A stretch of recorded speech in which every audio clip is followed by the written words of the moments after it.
ଏବେ କିଛି ଭଲ ନାହିଁ। ବାପା ଖାଲି କେମିତି ହେଉଛନ୍ତି ଜମା ମାନେ ତାଙ୍କ ମାନେ ସବୁବେଳେ ସେ ଟେନସନ୍, ସବୁବେଳେ ସେ ମାନେ ଗୋଟେ ଜିନିଷକୁ ବହୁତ ଟାଇମ୍ ମାନେ ଭାବିବା, ବହୁତ ଇଏ କରିବା ଦ୍ୱାରା। ସାଙ୍ଗମାନେ ନମସ୍କାର, welcome back to my channel. ଆଶା କରୁଛି ଆପଣମାନେ ଭଲ ଥିବେ। ଆଉ ଆମମାନେ ସେମିତି ହିଁ ଚାଲିଛୁ ଧୀରେ ଧୀରେ। ଘରେ ଚାଲିଛି ବହୁତ ହି ପ୍ରୋବ୍ଲେମ୍, କାହିଁକି ନା ଜାଣିଥିବେ ଆପଣମାନେ ଯେ ସାଙ୍ଗମାନେ ନମସ୍କାର, welcome back to my channel. ଆଶା କରୁଛି ଆପଣମାନେ ଭଲ ଥିବେ। ଆଉ ଆମେମାନେ ସେମିତି ସୁଖେ ଦୁଃଖେ ଚାଲିଛୁ। ଆଉ କ'ଣ କହିବି, ଘରେ ଏବେ କିଛି ଭଲ ନାହିଁ। ବାପା ଖାଲି କେମିତି ହେଉଛନ୍ତି ଜମା ମାନେ ତାଙ୍କ ମାନେ ସବୁବେଳେ ସେ ଟେନସନ୍, ସବୁବେଳେ ସେ ମାନେ ଗୋଟେ ଜିନିଷକୁ ବହୁତ ଟାଇମ୍ ମାନେ ଭାବିବା, ବହୁତ ଇଏ କରିବା ଦ୍ୱାରା ସେ ସବୁବେଳେ ପାଇଁ ସବୁ ଜିନିଷ ଏଇନା ଭୁଲି ଯାଉଛନ୍ତି। ବାପାଙ୍କର କିନ୍ତୁ ସ୍ମରଣ ଶକ୍ତିଟା ବହୁତ, ମାନେ ଗୋଟେ ଜିନିଷ ଯଦି କହିଥିବେ ନା ତ ସିଏ ସେଇଟା ମାନେ ଥରେ କହିଦେଇଥିବେ, ସିଏ ସେଇ ଜିନିଷଟା ମନେ ରଖି ନିହାତି ନେଇକି ଆସିବେ। ମାନେ ଯେତେବେଳେ ବି, ଏଇଟା ଥରେ ନୁହେଁ, ମୁଁ 1000 ଥର ପରୀକ୍ଷା କରୁଛି। ୟାଙ୍କୁ 100 ଥର ଗୋଟେ ଜିନିଷ ଫୋନ୍ କରି କହିକି ବି ତାଙ୍କର ମନେ ନଥିବ, କିନ୍ତୁ ବାପାଙ୍କୁ ଥରେ କହିଦେଲେ ବାପାଙ୍କର ମନେ ଥାଏ। ଆଉ ବାପା କରନ୍ତି ସବୁବେଳେ। ଏଇ ଓଷା ଟାଇମ୍ରେ ଯେଉଁ ଗଲା ବାଟ ମଙ୍ଗଳା ଓଷା, ବାପା ପ୍ରଥମ ଥର ପାଇଁ ମାନେ ମୁଁ 3 ବର୍ଷ ହେଲା ମୋ ବାହାଘରକୁ ବାପା ମାନେ ପ୍ରଥମ ଥର ପାଇଁ ମାନେ ଗୋଟେ ଜିନିଷ କିଛି ଭୁଲି ଯାଇଛନ୍ତି, ଯେଉଁଟାକି ଓଷାରେ ବାପା ଭୁଲି ଯାଇଛନ୍ତି କିଛି ଆଣିବା ପାଇଁ। ମାନେ ଠାକୁରଙ୍କ ପାଇଁ ଯେମିତିକି ମେଥା ଘସା ହଳଦୀ ଭୁଲି ଯାଇଛନ୍ତି ଆଣିବା ପାଇଁ। ତାପରେ ମୁଁ ଯେମିତି ନୋଟିସ୍ କରୁଛି ସବୁବେଳେ ତାଙ୍କୁ କିଛି ନା କିଛି କହିଦେବେ, ସେ ସେଇଟା ଭୁଲି ଯାଇଥାନ୍ତି। ମାନେ ତାଙ୍କ ମାଇଣ୍ଡ ଉପରେ ଏତେ ପ୍ରେସର୍ ପଡ଼ିଲାନି, ମାନେ ସେ ସବୁବେଳେ ପାଇଁ ସବୁବେଳେ ଗୋଟେ ଜିନିଷ ଯଦି ହେଇଗଲା ସେ ଜିନିଷର ଭାବୁଥିବେ ମାନେ ସେଇ ଜିନିଷର ମାଇଣ୍ଡରେ ପୁରେଇକି ସେ ଚଲେଇଥିବେ ସେମିତି। ମାନେ ଅଧିକ ଭାବିବା ଦ୍ୱାରା କି ତାଙ୍କୁ କିଏ କ'ଣ କରୁଛି ସେଇଟା ସିଏ ଜାଣିଛନ୍ତି। କାହିଁକି ନା ଏଇସବୁ ଜିନିଷ କମନ୍ ଆମ ଘରେ ଯେହେତୁ ଘଟିଯାଇଛି, ତ ବହୁତ ଡର ଲାଗୁଛି। ଆଉ କ'ଣ କରାଯିବ କ'ଣ ନାହିଁ, ମୋତେ ବହୁତ ଛାନିଆ ଲାଗିଲାନି। ବୋଉଙ୍କର ସେମିତି ଆପଣମାନେ ଦେଖିଥିବେ, ଯଦି ମୋ ରିଲ୍ ଭିଡ଼ିଓ ଦେଖୁଥିବେ, ଯେତେବେଳେ ମୁଁ ୟୁଟ୍ୟୁବ୍ କରୁନଥିଲି, ବେଶୀ ଭିଡ଼ିଓ ଅପଲୋଡ଼ ଚାଲିନଥିଲା, କିନ୍ତୁ କରେ କେବେ କେବେ ମଝିରେ ଗୋଟେ ପକାଏ। ତ ଇନଷ୍ଟାଗ୍ରାମରେ ମୁଁ ଭିଡ଼ିଓ କରେ, ବୋଉଙ୍କର ଅଣ୍ଟା ଭଲ ନାହିଁ, ଗରମ ପାଣି ସେକ ଦିଏ, ମାନେ ବହୁତ ଟାଇମ୍। ତ ଗଲା ତାଙ୍କ ଅଣ୍ଟା ଭଲ ହେଲା ଥରେ, ପୁଣି ମଝିରେ ସେମିତି ବାହାରିଲା ଅଣ୍ଟା ହେଲେ ପୁଣି ଗରମ ପାଣି ସେକ ଦିଆଗଲା। ପୁଣି ଥରେ କାନ୍ଦ ହେଲାଣି ଏବେ 5-6 ମାସ ମାନେ କଣ୍ଟିନ୍ୟୁ। ମୋ ନଣନ୍ଦଙ୍କ ବାହାଘର ପୂର୍ବରୁ ବାହାରିଛି, ତ ବନ୍ଦ ହେବାର ନା ନାହିଁ। ତ ଏମିତି ହେଲା ସବୁ। ମାନେ କ'ଣ କଲେ, ମେଡ଼ିସିନ୍ ବହୁତ ଖାଉଛନ୍ତି, ବହୁତ ମାନେ ଗଭର୍ଣ୍ଣମେଣ୍ଟ ପ୍ରାଇଭେଟ୍ ସବୁଆଡ଼ୁ। ତାପରେ ବି ମାନେ ଭଲ ହେବାର ଯେଉଁ ମାନେ ନା ନେଉନୁ। ତ ଏମିତି ଚାଲିଛି। କିନ୍ତୁ ବାପା ମାନେ ଗୋଟେ ଜିନିଷ, ଆଜି ସିଏ ଅନ୍ଧାରରେ ଉଠିକି ସେ ବହୁତ ଗପୁଛନ୍ତି। ସେ କାଲି କେଉଁଠି ଗୋଟେ ପଇସା ଥୋଇ ଦେଇଛନ୍ତି ନା ଅଣ୍ଟାରେ ହଜିଯାଇଛି, ସେଇ ଜିନିଷଟାକୁ ସେ ଭାବୁଛନ୍ତି କୁଆଡ଼େ ଗଲା, କ'ଣ କଲେ।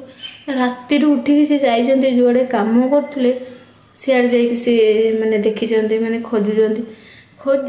ମାନେ ମୋ କହିବା କଥା, ବାଧେ ନା ମଣିଷକୁ। ଗୋଟେ ଲୋକ ବହୁତ ଖଟି ମାନେ ଦିନ ଯାକ ଖଟିଲା ପରେ ଟଙ୍କା 500 ରୋଜଗାର କରେ, ଆଉ ସେ ପଇସା ଯଦି ହଜିଯାଏ ବହୁତ ବାଧେ। ମୁଁ ମାନୁଛି, ଆମେ ସମସ୍ତେ ତାଙ୍କୁ କରିବା ପାଇଁ ହଜିଯାଇଛି ତମେ ତାର ଭାବନା ବେଶୀ। ସେ ରାତି ଯାକ ଶୋଇନାହାନ୍ତି, ଭାବୁଛନ୍ତି। ଗଲେ ପୁଣି ଯାଇକି ଦେଖିଛନ୍ତି, ମାନେ ଏଠି 3-4 କିଲୋମିଟର ଦୂରରେ ହେବ ଆମ ବିଲ, ସେଠିକି ଯାଇକି ଦେଖିଛନ୍ତି। କିନ୍ତୁ ଯେହେତୁ ପାଇନାହାନ୍ତି, ପୁଣି ବସିକି ମାନେ ଖୋଜୁଛନ୍ତି, ମୁଣ୍ଡ ହାତ ମାରୁଛନ୍ତି। ମାନେ ସେ ତାଙ୍କୁ କେମିତି ହେଉଛନ୍ତି ମୁଁ ଆପଣମାନଙ୍କୁ ମାନେ କହିପାରୁନି। ମାନେ ଘରକୁ ଆସିଲେ ଏଡ଼େ ବଡ଼ ଅସୁବିଧା। ପୁଣି ଥରେ ମାନେ ସେମିତି ସେଇ ଦେହ ଖରାପ ଟାଇମ୍ରେ ବାପାଙ୍କର ଯେମିତି ଟିକେ ବିହେଭିଅର୍, ମାନେ ମୁଣ୍ଡ କଥାବାର୍ତ୍ତା, ଇଏ ସିଏ ଚିଡ଼ଚିଡ଼ା ରାଗ, ସେଇ ସବୁ ପୁଣି ମାନେ ବାପାଙ୍କର ଷ୍ଟାର୍ଟ ହେଇଗଲା, ମାନେ ଲାଗୁଛି। ତ ଆପଣମାନଙ୍କ ଉପରେ ଏଇ ଗୁଣି ଗାରେଡ଼ି ଉପରେ ଆପଣ କେତେ ବିଶ୍ୱାସ କରନ୍ତି ମୁଁ ଜାଣିନି, କିନ୍ତୁ ମୋତେ ଯେତେବେଳେ ହେଇଥିଲା, ମୋର ମନେ ଅଛି, ଆମର ସାରଳା ମେଳା ଘରେ ହେଲା। ତ ଜାଣିଥିବେ ଆପଣମାନେ ସାରଳା ମେଳାରେ କେତେ ମାନେ ନିୟମ ମାନିକି ଇଏ କରିବା ପାଇଁ ପଡ଼େ। ସବୁ ଠିକ୍ଠାକ୍ ହେଲା। ଆମର ଯେବେ ଘରେ ପିଣ୍ଡି ହେଲା, ଆମର 15 ଦିନ ମାନେ ମାସେ 1.5 ମାସ କାଳ ଆମର ଜମା आइंस पतर किसी नथिला माने पियाज रसुण भी है नथिला आला से मत एमती मो देह खराब है माने ठाकुर दांडारे अच्छे पूजा हो हुलहुली हो घंट बज माइक बज मैंने क्या बसिया नहीं मुझे शोली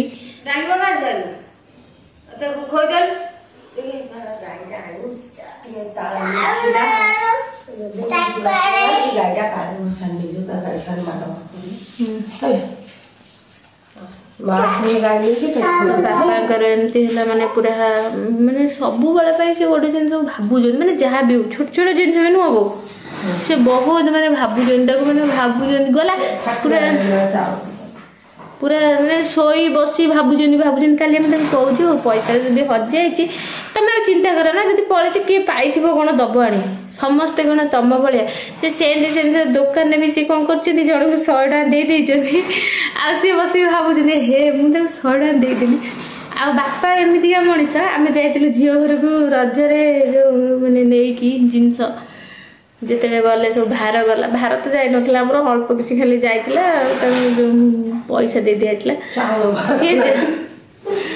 तो आपण मैंने शुणिले ना मो वीडियो रे टिके मु कथा हला बेले घंटा बाजितिला मो झियो दौड़ी के आछि नंदमुंड ठाकुर ने चाउल दो डुडुरा केते बुद्धि देखुछन तो हां कहउतली कोन झियो घर गला बेले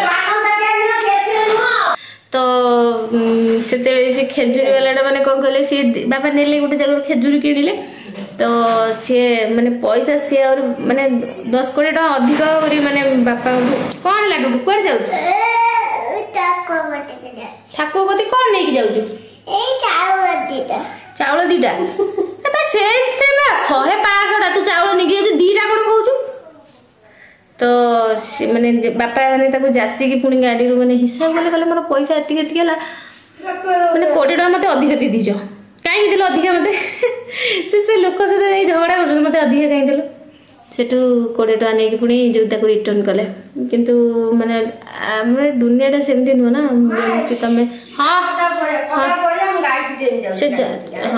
तो एमती है जिनस आ कौन कह सी जेतु हजे देते राति जाक से जिन भोजिया भोजिया भोजिया भोजिया तो मैंने मत लगुच सेमती पुणी गोटे कौन है कहीं से मेला कथा कहूँ मेला टाइम रे माने मो देह एमती खराब है ठाकुर बस मत एत ज्वर मो आखि पाखि माड़गला किसी समय पर ये भी बस पारे आसिक शोईगले माने सी पुणी राति उजागर रहा लोक मैंने सब राति उजागर देखिए किसी ना कि मोबाइल देखते कौन करें कौन नहीं मैंने राति बेस शुअंती तो एमतीका है जिनस आपण मैंने यहाँ केते दूर विश्वास करते मत कहे जो कौन करा आमर गोटे प्रोब्लेम है आम दुआरटा ये दुआरटा फास्ट दुआरटा पश्चिम पट को आ चलो देखिए टुडू कुआड़े गला मुझे देखा आपके ठाकुर आने चाउल दवाई जाइए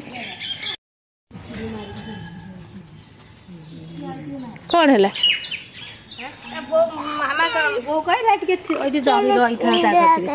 नड़िया छुदूर नहीं आस नना आस दिया भला मंगला गदरे पके दिया दिया भल हो जाओ देव गले देखा मन ठाकुर तो नम करदे से दिया भल कर मो झुआ मो झुआ ना अंबी जाइए दे मुंड घसी दे तले हला थाउ थाउ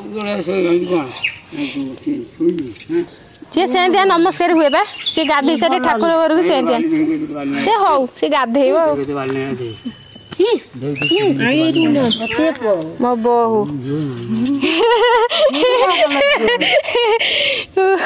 आम गुदुल बहुत होती नमस्कार जति मो नातुणी जति सी आम गाइबा मु ठिया ताहारी सकाश शाशुर खाइबार अच्छी शाग अच्छी शाग पकुड़ी डाली बो भात खाऊँ गरम मोर पखाड़ बो से बस मुझे आ बोर से मणि नागेश्वरी फिल्म भी चलती मु बंद कर देती आग देखा केंदिया झिप झिप झिप झिप वर्षा होची आउ एठी हमर पखाड़ को एठी हमर खिया हिया चलची बोंगर मर चलते खाईदेवा खाई आप कथा जाओ ये बालेश्वर स्टाइल जो पकुड़ी आमर प्राय तो माने डाली फाली जाइए कौन भजा भजा जदि ता सहित पकुड़ी थी निहाती आलू पकुड़ी केमती लगुच मत कहे।